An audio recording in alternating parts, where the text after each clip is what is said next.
Good morning. Today I'm going to do an assay of the rocks from sample 135 and 136. Both of these samples came from an old mine in the Mojave Mountains. There's gold mines like everywhere in this region. I've got the kiln running. This is my pottery kiln, but it turns out it's really nice actually for this work to do assays. I've got the two cone molds here, graphite cone molds. They're warming up to dry them out. And I'll be using these two A6 crucibles.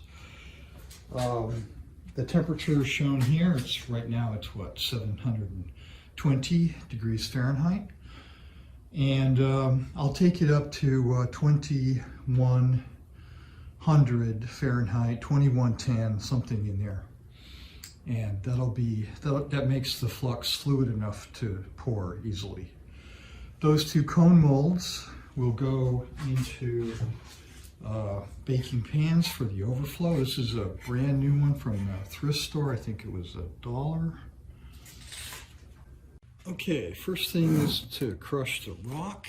The most effective way I've found to do that is this is a 1/4-inch piece of steel, mild steel. On top of that goes one of these things from IKEA. They're called samla. Piece of neoprene rubber. Piece of 3/4-inch mild steel. And now I have a really nice little crushing chamber.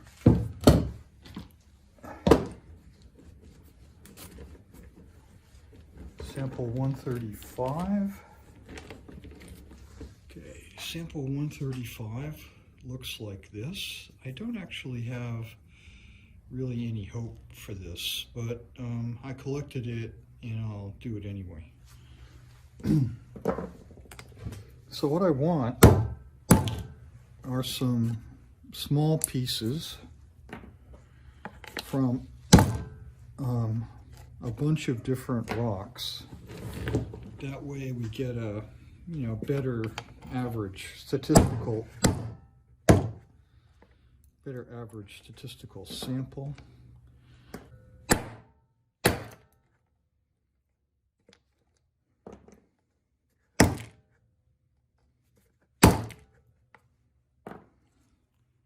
That doesn't look interesting at all.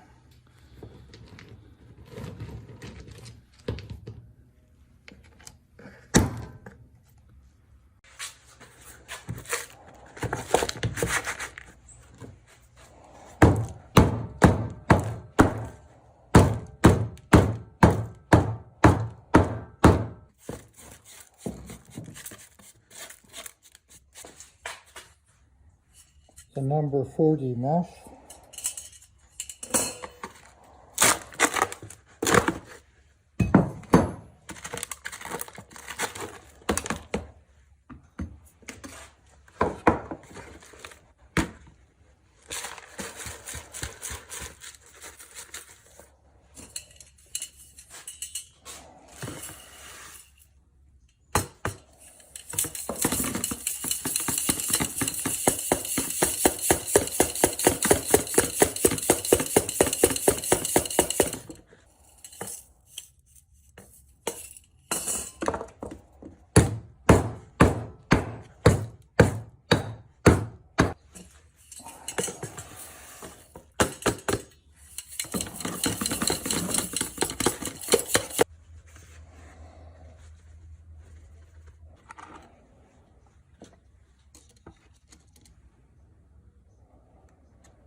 And now the next step is to mix it up with the flux. and the litharge. So 100 grams of ore. Here's a flux recipe which seems to do the job. It's equal parts of Chapman's flux, borax, and soda ash.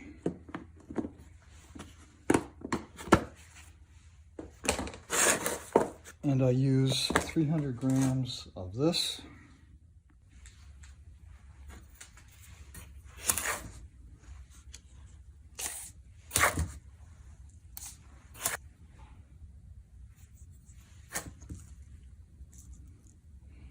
There's 200. That goes into the pot.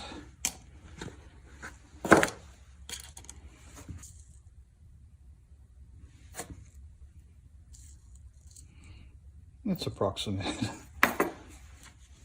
Okay, that's that part. Now I want 40 grams of litharge.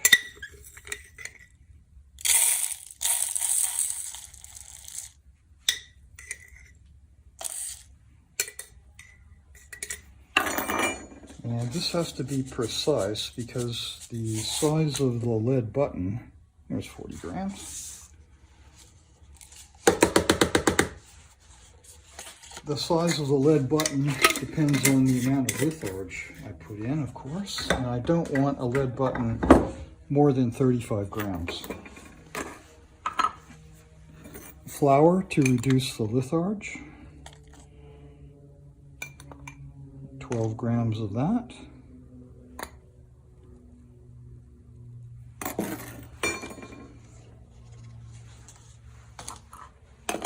And that's what goes, that now goes into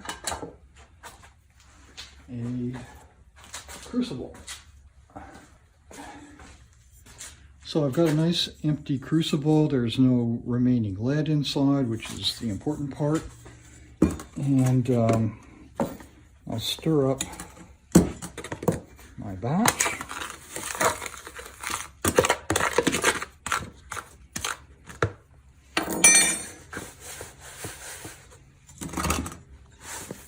Put it in the crucible.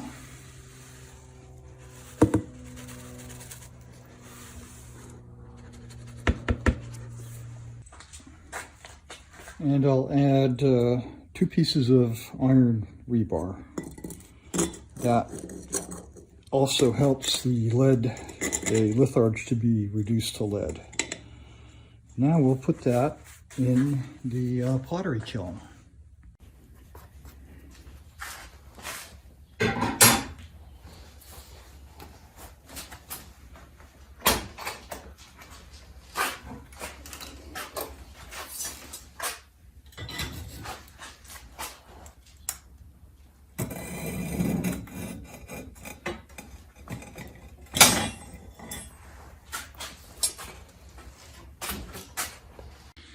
All right, now I'll do sample 1 through 6. This stuff looks more promising to me, but only time will tell. Of course, you guys will be able to find out in just a few minutes. I have to wait a few hours. All right, so let's pick some representative samples of this.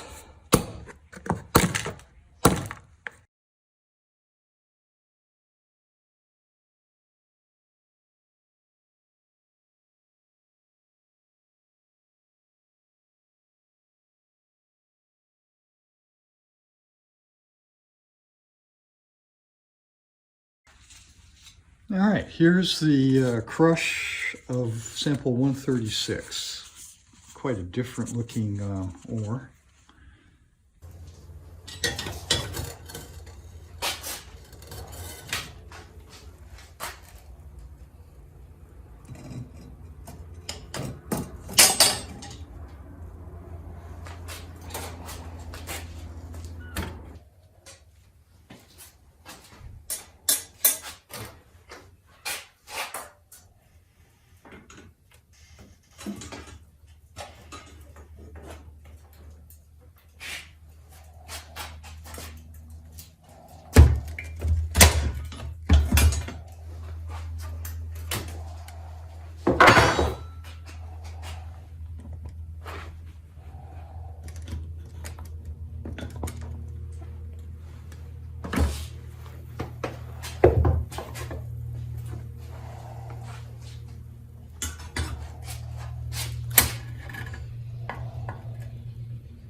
everything's cooled down enough to handle. So let's get this out of here.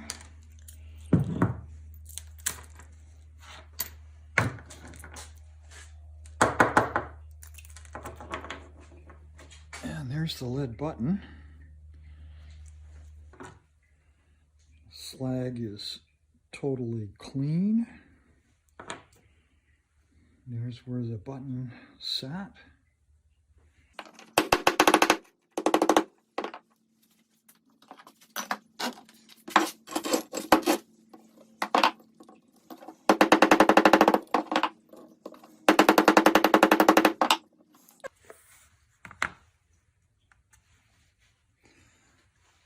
So, as you recall, I started with 40 grams of litharge, and I'm left with a 30.3, 30.4 gram button, which is kind of typical.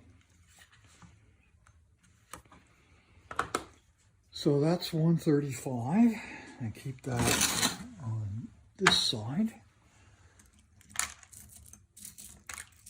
And we'll check out 136.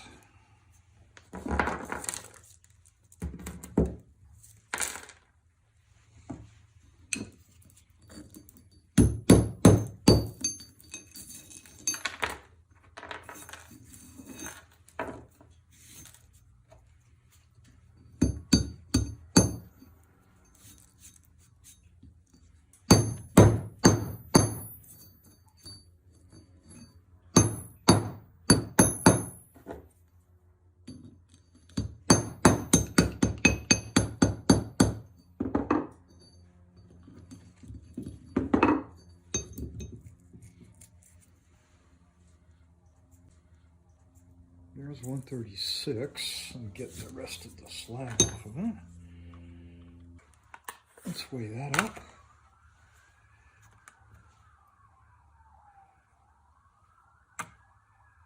.2. Okay, here's what I found with cupelling. It's possible to freeze the opening of the button if you're not careful. So now I'm cupelling at 1750 degrees Fahrenheit in my cupelling oven. This is an old knife making oven. And what I do is I preheat the cupels. This is 135. This is 136. I preheat everything to 1750, and then I leave it closed for 10 minutes. And that prevents the lead from over-oxidizing and forming a crust of lead oxide or litharge on top, which prevents further oxidation. So it's 143. So at 153, I'll crack the door and take a look. Okay, 10 minutes has passed. Let's take a look. And they're both open. So I'm just going to leave the door slightly cracked. And that'll take about 40 minutes to cupel. In 40 minutes, let's take a look. Let's see.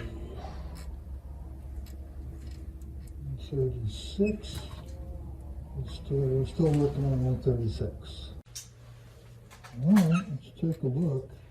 They're both done. I don't see any gold in either one of them, but we'll see.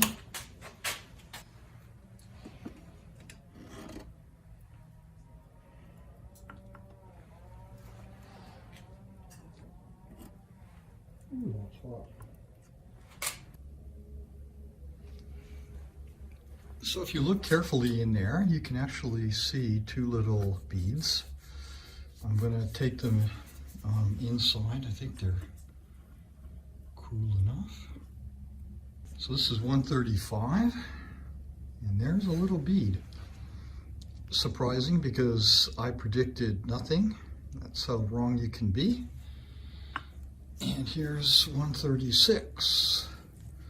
And I thought this bead would be bigger than the other bead. In fact, I didn't think there'd be anything in the other bead. Again, wrong. So there's no substitute for actually just going out and doing it. The next job is to get the little beads out of here and into labeled containers. Then I at least have that part done. You can't believe how frustrating it is when you lose one of these little beads after a day's worth of work.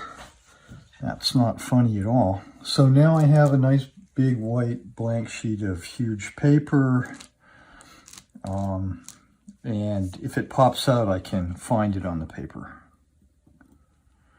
They can be quite stubborn to get out of here.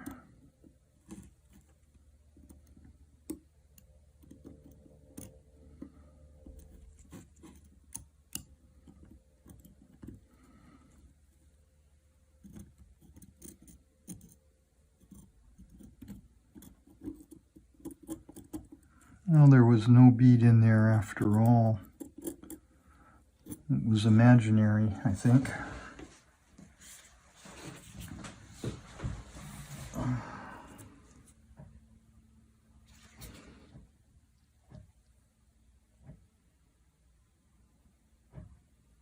Is there a bead in there? All right, time to put on my magnifying glasses.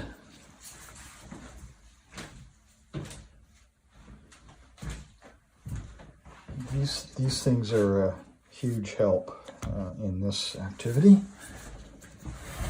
Let's see if I've got anything in there.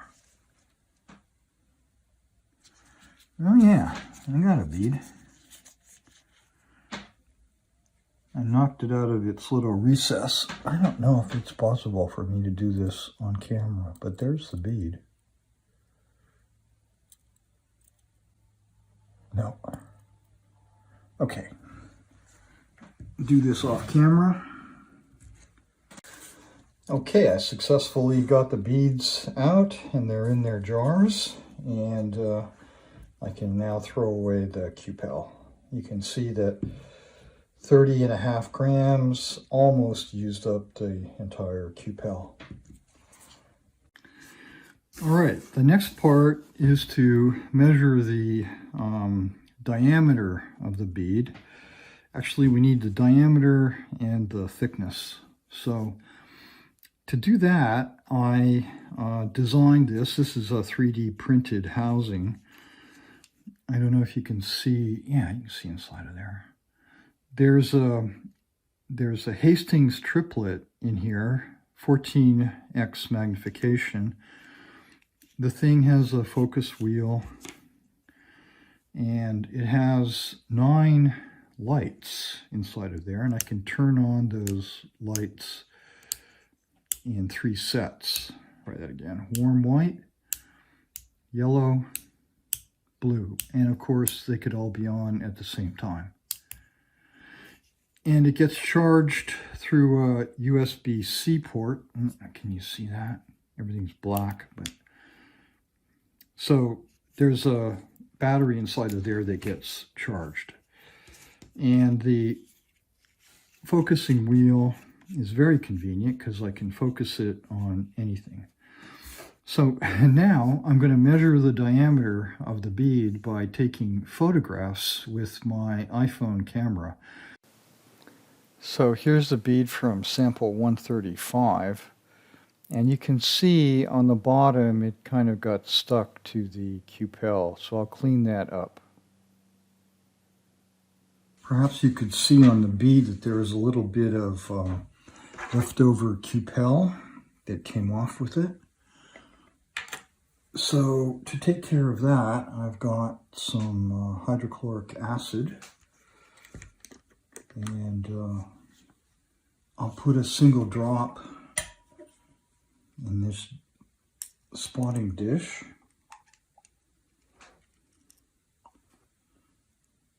Like that.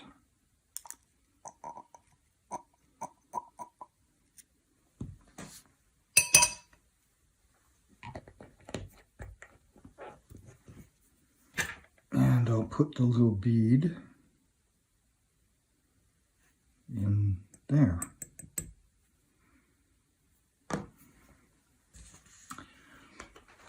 And I'll give that about 10 minutes.